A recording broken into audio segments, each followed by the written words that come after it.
이게 참 오래간만에 하니까 나도 감을 좀, 그러니까요. 몇 달 지난 줄 알았어요. 맨날 하다가 하루 빠지니까.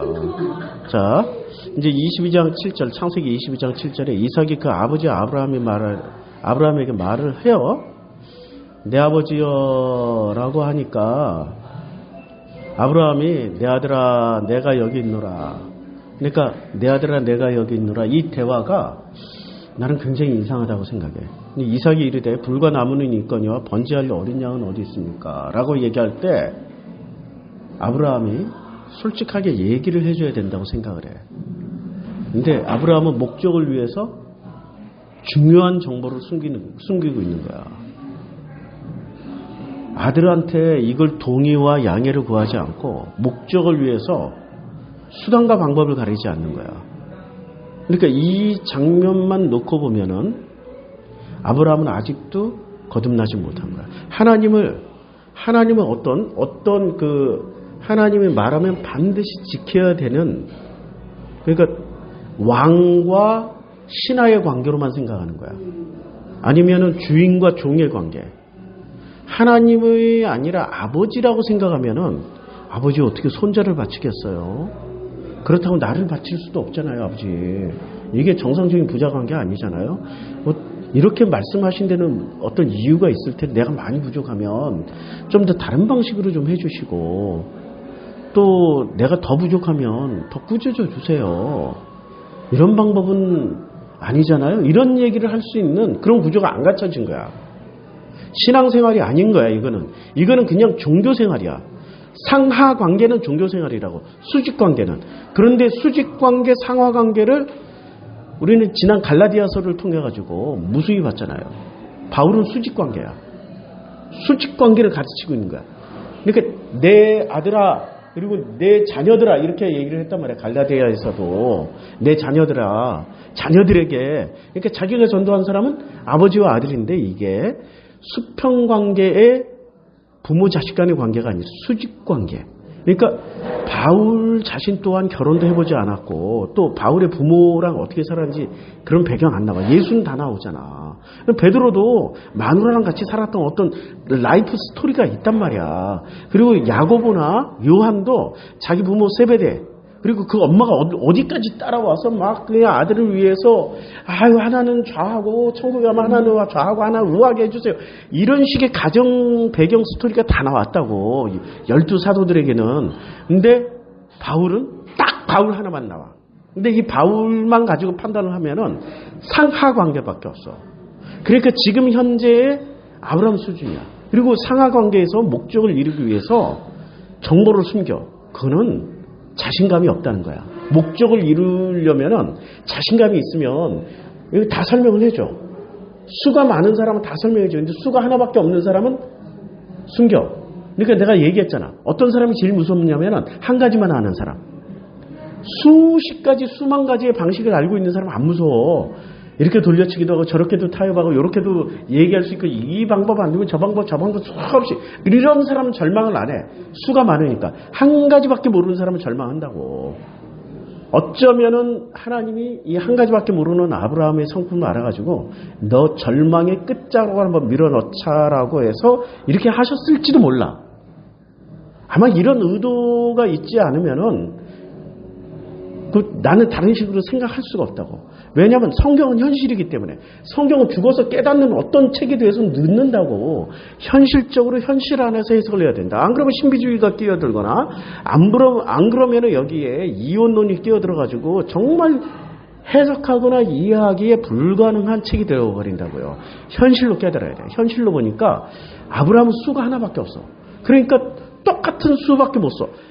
바로 앞에 가서도 오빠라고 해? 오빠? 하고 아비멜렉 같아도 오빠라고 해? 오빠. 수가 하나밖에 모르는 사람이니까 굉장히 지혜롭고 똑똑한 사람이 아니야. 한마디로 말해서 우직하긴 한데 수가 하나밖에 없어. 그게 아브라함의 한계야. 지금 상황도 그래. 아들에게 충분히 양해를 구하고 이런저런 어떤 데미지를 받지 않게 하기 위해서 이렇게 저렇게 얘기를 할 수 있었는데도 불구하고 수가 하나밖에 없었던 거야. 그 한 가지 수가 꺾여야 돼. 그게 꺾여야 수만 가지의 수가 들어온다고. 그러니까 우리가 하나님 앞에 우리가 하나님을 시험 받는다고 생각하지만 아니야. 우리가 하나님을 좌절시키고 우리가 하나님을 자꾸 끝없이 실망시킬 수 있다고. 왜냐하면 내가 한 가지 수만 가지고 주장하고 고집을 피우며 그 한 가지가 끝나면은 꺾이면은 수만 가지 아버지의 대안이 들어올 수 있다고요. 수만 가지, 수백만 가지. 우리가 셀 수 없을 만큼. 그러니까 누가 절망하냐면 한 가지 수가 꺾인 사람이 절망해서 결국엔 자기 인생을 빨리 끝낸다고. 수십만 가지의 수가 있으면 괜찮아. 얼마든지 솟아날 구멍이 있어. 자, 양은 어디 있나이까 할 때 이미 대안을 가져왔으면은 충분히 설명이 돼요. 근데 대안이 없었던 거야. 한 가지 수밖에 없어. 속여가지고 어떻게든 제물로 바치자. 이게 지금 아브라함은 마음이 어떻게든 속여서 바치자. 그리고 이게 정상적이냐고. 근데 기독교인들은 이걸 또 굉장히 위대한 신앙으로 봐요. 얼마나 무서워 지금. 기독교인들이 이걸 위대한 신앙으로 본다라는 게 무서운 거라고. 이건 위대한 신앙인이 아니라 정말 무서운 아버지야. 이런 아버지. 그래서 오이디푸스 컴플렉스 같은 말이 나오는 거야. 이게 지금 오이디푸스 컴플렉스에 빠질 수밖에 없다고. 그 아버지와 아들은 반드시 원수지간이래. 이게 오이디푸스 컴플렉스 아니에요. 그러니까 아들이 아버지를 죽이는 거야. 이게 오이디푸스 컴플렉스 아니야. 그러니까 아버지와 아들은 원수지간이래. 이게 오이디푸스 컴플렉스의 마지막 끝자락. 심리학으로 보면 이렇게 해석도 할 수도 있지만 그러나 이 사람은 수가 없어. 자, 22장 8절 아브라함이 이르되. 아브라함의 말을 들어보라고요. 내 아들아 하고 굉장히 다정스럽게 얘기하지만 이 다정스러운 말 가운데 넌 죽어야 돼. 넌 제물로 바쳐줘야 돼. 누구를 위해서요? 아들을 위해서요? 자기를 위해서요? 무서운, 이게 얼마나 무서운지 모르겠어요. 자기 자신을 위해서 지 아들 잡겠다는 얘기 아니야, 지금. 자기 자신을 위해서. 그러니까, 그냥 아들을 위해서 네가 죽으면 되는데, 자기를 위해서 아들을 잡겠다고. 이거를 미화시키고, 이것을 합리화시키면 있잖아요?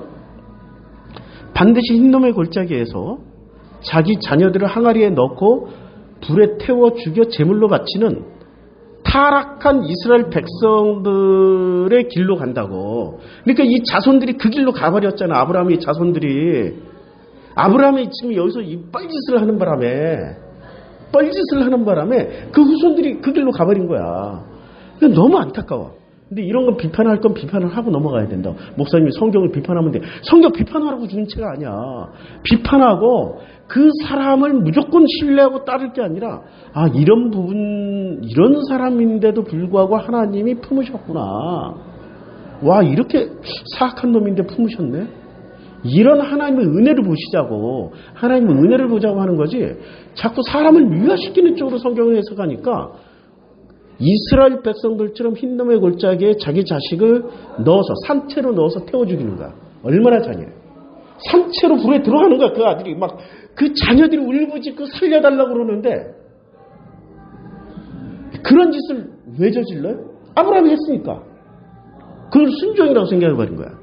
내 아들아, 번제할 어린 양은 하나님이 자기를 위하여 친히 준비하시리라 하고 두 사람이 함께 나아가요. 그러니까 아브라함이 무슨 양을 준비했다, 염소를 준비했다, 이거 몰라. 근데 이런 말을 했다는 거 둘 중에 하나야. 없는데도 거짓말했고, 설마 죽일까 이런 마음도 있을 거고. 근데 설마가 사람 잡는 거야. 예수는 진짜 죽임 당하셨어. 그럼 설마 죽일까? 이렇게 했을 때는 그럼 예수의 모형론은 안 맞아.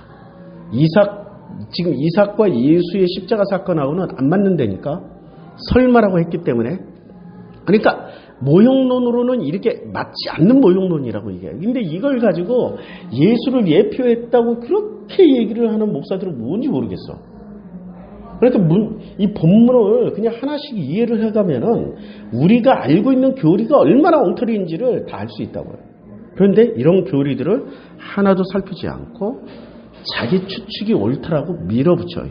그러니까 밀어붙인다라는 게 마치 이삭을 어떻게든 자기 자신을 위해서, 나를 위해서 제물로 바쳐야 된다라고 생각하는 이 아브라함식의 맹목적인 충성심이라고. 바울이 이와 같아. 마음이 너무 아파. 그러니까 이 모습이 가인의 가인족의 끝판왕이야. 그러니까 지금 가인은 왜 자기의 진심을 보여주기 위해서 하나님 내 진심을 알아주세요 했는데 하나님이 너의 진심보다는 아벨의 진심이 더 훌륭하다 하고 아벨을 선택해버리니까 아벨을 죽여버림으로 인해서 그러니까 자기보다 더 진심이 충만한 하나님과 소통하고 있었던 그 진심이 통하고 있었던 아벨을 죽이면 그 다음에 진심이 큰 사람은 누구야? 자기 자신이 되는 거야. 그게 가인의 마인드라니까. 죽여 없애면은 내가 1등 하는 거야. 이게 가인제니까. 죽여 없애면 내가 1등 하는 거야. 사울 시절에 저놈 죽여 없애. 그의 죽임을 마땅히 여기더라. 사도행전 8장이죠. 마땅히 그놈이 죽으면 1등이 누가 되는 거야? 자기가 되는 거야. 같은 뇌구조라니까. 인간은 다 그래. 죽여 없애서 지가 1등 하는 거야. 참 너무 비극적이냐. 근데 두 사람이 함께 나아가요. 자, 9절. 하나님이 그에게 일러주신 곳에 이른지라 이에 아브라함이 그곳에 제단을 쌓고 나무로 벌려놓고 그의 아들 이삭을 결박하여 제단 나무에 놓고 손을 내밀어 칼을 잡고 그 아들을 잡으려고 해요. 이 아들의 배신감이 얼마나 크겠어요. 눈치를 그러니까 여기서 7절에 어린 양은 어디 있나이까 할 때 눈치는 깠잖아. 근데 그 아들을 잡으려고 할 때 아들이 그냥 순순히 자기 몸을 내어줬다. 그러면 아버지가 훌륭해요? 아들이 훌륭해요? 아들이 훌륭한 거지. 아버지는 늙은이고 아들은 이미 팔팔한 지금 청년이란 말이야. 이 나이 때가 지금 청년이에요. 어린애가 아니라고. 장작을 지고 그 3위길을 걸어갈 정도로 아들이 훨씬 더 훌륭하다고. 그런데 이 아들이 아버지를 보고 자기를 포기를 해. 그러면은 아브라함이 훌륭한 게 아니라 아들이 훨씬 훌륭하고 아브라함은 굉장히 부족한 사람이야. 그때 이렇게 해야지. 마지막에 아들아 네가 나를 묻고 나를 제단에 눕히고 그래 나를 제물로 잡아서 바쳐라. 이렇게 해야 되는 거 아니야? 자기는 그 뒤질 놈인데? 그 죽은 놈 아니야. 나이가 찼으니까. 이 다음에는 너의 세상이다. 그 아버지가 너를 너무 사랑하시고 나를 사랑하셔서 내가 드릴 거는 이 몸밖에 없다. 이러면 다 설명이 다 돼. 그러니까 수많은 경우의 수에 그게 최고의 경우의 수가 될 수도 있고 아니면 마지막 경우의 수가 될 수도 있고 자기가 죽을 용기는 없는 거야. 누구를 사랑했는지 몰라. 나는 이 아브라함을 보면 도대체 누구를 사랑했을까? 이런 식으로 하나님을 사랑했다. 그럼 그 하나님이 그 사랑을 받아들일까? 하나님 안 받아들여요. 지 자식까지 잡아가면서 충성을 보여주는 그런 애비를 하나님 그걸 진심이라고 할 수 있겠어? 진심은 이거야. 지 자식을 위해서 내 목숨 대신 내주는 거야. 그게 진심이라고. 모든 살아있는 생명체의 진심은 그거야. 그런데 그 모든 살아있는 생명체의 진심의 법칙을 깬 사람이 지금 아브라함이라고. 그럼 딱 하나밖에 여기서는 얘기할 수 있는 거는 딱 하나의 결론밖에 없어. 하나님이 위대하신 거야. 이런 아브라함도 품고 이런 아들도 다 품어버리는 거야. 그게 하나님의 사랑이라니까. 그러니까 최악의 폐륜 애비라 할지라도 아버지가 품으시는 거야. 그게 아버지의 사랑이라고. 22장 1절. 그러니까 여기서는 아브라함의 신앙을 보여주는 게 아니라니까 하나님의 위대하심을 보여주려고 그래. 성경이 무슨 사람의 위대함을 자꾸 보여주려고 그래? 아니라니까. 성경은 하나님의 위대하심을 보여주고 하나님의 위대하심을 깨닫게 해주는 책이 성경이라고. 자꾸 목적을 엉뚱한 데 두지 마. 왜 자꾸 사람에 둬? 그러니까 사람에게 두니까 바울이 위대해지는 거야. 바울이 위대한 게 아니라 그 바울을 품으신 하나님이 위대하신 거라고. 제발 좀 착각하지 말라고. 좀. 성경이 쓰여진 목적은 하나님은 위대하시다요. 무엇이 위대하냐? 하나님의 사랑이 위대하시고 하나님이 우리를 품으시는 그 수넉한 우리는 내 자식도 못 품는데 하나님은 어떠한 개자식이라도 다 품어. 어떠한 범죄자라도 다 품어. 이런 진짜 자기 아들을 잡으려고 하는 충성심 때문에 품는 거예요? 아니야. 정말 너는 못됐구나. 너는 잘못됐구나 해도 품어버려. 그게 아버지 위대하십니다. 22장 11절 여호와의 사자가 하늘에서부터 그를 불러 이르시되 이때 불러 이르시되 할 때 그냥 여유 있게 아브라함아 이렇게 불렀겠어. 아브라함아 이렇게 불렀겠어. 그러니까 아브라함의 키워드는 충성심밖에 없었어. 사랑이라든지 화목이라든지 하나님의 9가지 성품 바울이 얘기했잖아요. 사랑과 희락과 자비와 양성과 은혜와 절제와 충성. 거기 충성 하나밖에 없었어. 나머지 6개는 없어. 충성이 최고의 덕목이야. 아무리 좋게 봐도 충성밖에 없는 거야. 근데 사랑, 희락, 자비, 양성, 온유, 절제 이런 건 없어. 충성이 가장 센 키워드야. 나머지 9개 중에 8개는 어디 갔냐고. 8개는. 그러니까 하나님이 8개를 채워서 완성시켜버리는 거야. 온전케 하시는 거야. 그래서 아브라함아 급하게 부르신 거야. 아브라함이 이르되 내가 여기 있나이다. 자, 여기서 이제 22장 11절에 내가 여기 있나이다 했죠? 그러면 22장 7절에 내 아들아 내가 여기 있노라. 내 아들아 내가 여기 있노라. 그 다음에 22장 11절에 하나님 앞에 내가 여기 있나이다. 서로 뉘앙스가 같은 내가 여기 있나이다 인데 이삭한테 할 때는 무서운 아버지야. 그럼 이삭은 하나님을 어떻게 생각하겠어요? 하나님을 우리가 보통의 사람은 하나님을 누구를 통해서 알아가냐? 부모를 통해서 알아가요. 하나님이 부모님이잖아. 아버지니까 아버지나 어머니를 통해서 그 중간 과정. 내 아버지가 아버지처럼 이렇게 되고 육신의 아버지를 통해서 알아가든지 육신의 어머니, 부모 사랑을 통해서 깨달아가는 거라고. 그런데 이삭은 이제 어떻게 깨닫겠어요? 이삭은 벌써 잘못 키운 거야. 단추 자체를. 그러니까 이삭은 늙어 죽을 때까지 이상하게 살다가 가는데 가장 말년에 이상한 짓을 한 게 축복을 누구한테 해줘요? 원래 큰 놈한테 해주기로 했는데 리브가의 또 기똥찬 연극에 속아가지고 야곱한테 해줘. 참 자기 뜻대로 못 살다 갔어. 어차피 이삭이란 인간은 지 뜻대로 못 살다가 지 뜻대로 못 살고 지 뜻대로 못 사는 결론으로 그냥 가. 근데 이삭이 왜 지 뜻대로 못 살다라는 게 못 살았는데도 이름은 언제나 웃는다야. 이삭. 그냥 웃어. 둘 중에 하나야. 바보거나 아니면 예수가 고백했던 내 뜻대로 마옵시고 아버지 뜻대로 하시옵소서로. 그러니까 지금은 자기 뜻대로 안 하고 누구 뜻대로 살아버린 거예요? 지 아버지 뜻대로 사는 거야. 여기서 거듭나버린 거야. 이삭이 거듭난 거야 지금. 이삭은 이때 거듭나버린 거야. 아버지는 이때 아직 거듭나지 못했어요.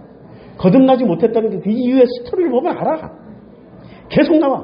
아브라함 계속 부족해. 자, 사자가 이르되 그 아이에게 내 손을 대지 말라. 그러니까 내가 여기 있나이다가 느낌이 너무 다른 두 개의. 그러니까 아들이 물어봤을 때 내가 여기 있어. 근데 하나님 말씀을 내가 여기 있나이다. 완전히 다른 똑같은 내가 여기 있나이다. 내가 여기 있어라는 똑같은 말인데 완전히 내용은 하늘과 땅이라고 지금. 그러니까 같은 말이라고 해서 똑같은 내용을 담았다고 하면 안 돼요. 성경은 회개하라 천국에 가까웠다. 세례 요한이 외쳤던 말이 있고 예수가 회개하라 천국에 가까웠다. 똑같은 말인데 내용으로 완전히 달라. 우리가 그런 걸 구분할 줄 알아야 돼.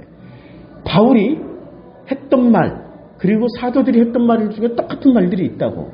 아빠, 아버지. 근데 내용이 다르다니까. 그래서 제자들은 자기가 전도했고 세웠고 가르쳤던 기독교인들에게도 자기 제자들에게도 내가 너희 아버지야. 너는 내 아들이야. 이런 소리 절대 안 했어. 다르니까. 근데 바울은 수시로 넌 내 아들이야. 내가 너희를 낳았어. 자꾸 그런 말 한다니까. 다르니까 그런 얘기를 하는 거야. 다르니까 제자들은 말을 안 하고 바울은 계속 짓거리고 다녔던 거야.